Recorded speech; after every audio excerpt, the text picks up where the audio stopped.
Tu as des rendez-vous, ça te crée des opportunités et tu aimerais bien pouvoir suivre celle-ci directement dans Brevo. Je te propose une automatisation super rapide, super simple, super efficace qui va te permettre justement de savoir où tu en es dans ces leads une fois que tu as pris ton rendez-vous.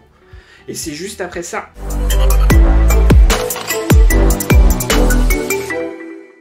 Donc pour démarrer, on va tout simplement aller ouvrir son Brevo et on va aller sur la partie meeting.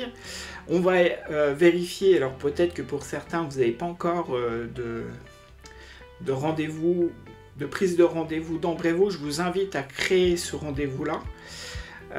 Moi je vais vous le faire là tout de suite en quelques clics. Je vais me faire un petit meeting parce que mon Brevo est tout neuf. Et donc ça vous permettra à vous aussi, si vous avez un Brevo qui est tout neuf, qui a peut-être que juste quelques contacts, de créer votre première automatisation. J'ai fait une vidéo sur ce sujet de prise de rendez-vous. J'ai remplacé Calendly par Brevo. Du coup, je vous laisse aller regarder cette vidéo dans notre chaîne. Donc tout simplement, je vais débuter un meeting. Mon objectif va être de faire une réunion de 30 minutes, parce que 15 minutes c'est un peu court. Donc 30 minutes, il suffit de suivre, de connecter son agenda. Moi dans mon cas ça va être un Google Agenda, je vais choisir mon compte. Une fois que mon compte est effectué, je vais donner l'autorisation bien sûr. Et puis la partie qui va m'intéresser maintenant, c'est de définir quand est-ce que je suis disponible pour ces réunions tout simplement. Donc c'est ma disponibilité. Là ici pour l'exemple, je supprime quasiment tout pour laisser le minimum de chez minimum et puis pouvoir faire la démonstration aussi. Du coup, une fois qu'on a choisi cette partie-là, on a une page, on peut vérifier qu'elle fonctionne bien, etc. Faire ce premier test. Et tout simplement, en cliquant sur rendez-vous planifié, vous avez l'opportunité de pouvoir créer votre rendez-vous avec vous-même pour faire le test. Moi, ce qui m'intéresse en faisant ça, c'est parce que derrière, pour ceux qui ont encore rien sur leur Brevo et que c'est la première fois, l'événement sur lequel on veut faire l'automatisation n'est disponible que quand on a réellement fait un premier rendez-vous. Donc du coup, je vous invite à configurer ce rendez-vous-là et puis de vous prendre un rendez-vous avec vous-même et ça va enclencher automatiquement tous les événements qu'on a besoin. Et pour ça, ça va être quand même plus facile. Donc je vous laisse regarder la vidéo que je vous ai partagée sur notre chaîne sur une configuration un peu plus poussée sur la prise de rendez-vous. Là juste faire ces quelques clics, ça suffit largement.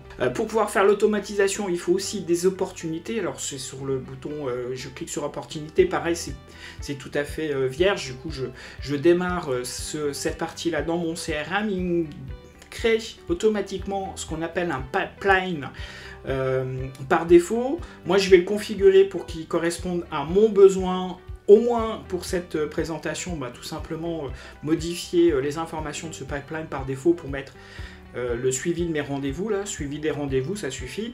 Et puis de modifier les différents stades de cette opportunité. Moi dans mon cas, dans ce pipeline, j'ai juste besoin de m'assurer, comme état c'est un rendez-vous, et puis une attente d'engagement, ça suffit largement. L'objectif étant ici pour vous montrer, on pourra avoir des étapes beaucoup plus compliquées. Je vous laisse identifier chez vous c'est quoi le processus de vente que vous avez et puis de pouvoir caler la partie correspondant à la prise de rendez-vous et puis bien sûr les relances que vous pouvez faire. Moi dans mon cas, pour cette démonstration, je vais faire juste rendez-vous en négociation, gagné et perdu.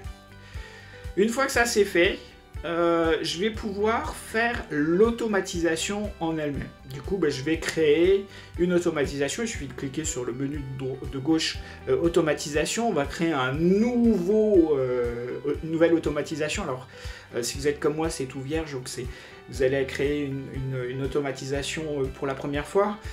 Mettez un nom qui vous parle à vous. Moi, dans mon cas, je vais mettre créer une opportunité. Le premier point, ça va être de définir un point d'entrée. Alors vous avez plusieurs points d'entrée, ceux qu'on utilise souvent c'est détail des contacts, mais ici, moi ce qui va m'intéresser c'est un événement se produit. Et cet événement là au début, il n'y a rien, c'est pour ça que je vous ai fait faire toutes ces étapes. Donc On va aller, une fois qu'on a cette configuration de cette prise de rendez-vous et d'avoir configuré l'opportunité, alors on va pouvoir avoir la liste des événements qui vont nous intéresser.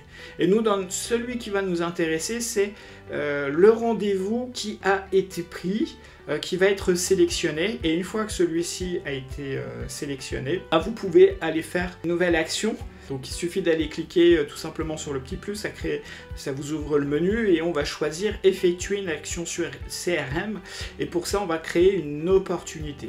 Et là vous pouvez soit ajouter un préfixe pour différencier les opportunités que vous créez à la main ou celles que vous faites en automatique. Moi dans mon cas j'en ai pas besoin. Par contre ce que je vais faire dans le cadre du suivi des rendez-vous, c'est de me créer une tâche automatique de rappel, de faire une action pour ce prospect-là, parce qu'il y aura forcément, après un rendez-vous, il y a toujours soit une relance, soit un compte-rendu à faire, en tout cas une activité qui est à faire, et donc je vais lui faire créer en automatique. Donc là, une fois qu'on a fait ça, on peut tester. Donc créez-vous un rendez-vous avec vous-même. Une fois que vous avez créé ce rendez-vous, vous allez voir dans le processus de création d'opportunités, vous allez voir apparaître dans les stades du processus le rendez-vous qui a été pris. Et puis en plus, si vous allez voir dans opportunité, vous allez voir là aussi l'opportunité qui est présente, qui est apparue. Et donc là vous pouvez jouer avec, modifier les informations qui lui sont associées, faire la tâche, relancer un appel par exemple, etc. Et ça c'est quand même bien pratique. Voilà, on arrive au bout de la démonstration de ce que je voulais faire. Merci à toi, à vous, à tous ceux qui me regardent et qui me suivent sur cette chaîne, et pour lequel en ce moment j'apporte ma connaissance de l'usage de Brevo. Si ça vous plaît, faites-moi un petit like.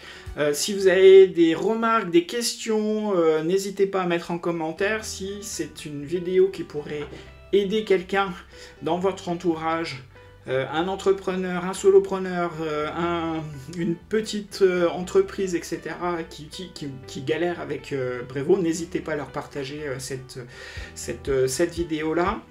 Et je vous dis ciao, bye bye, à la prochaine!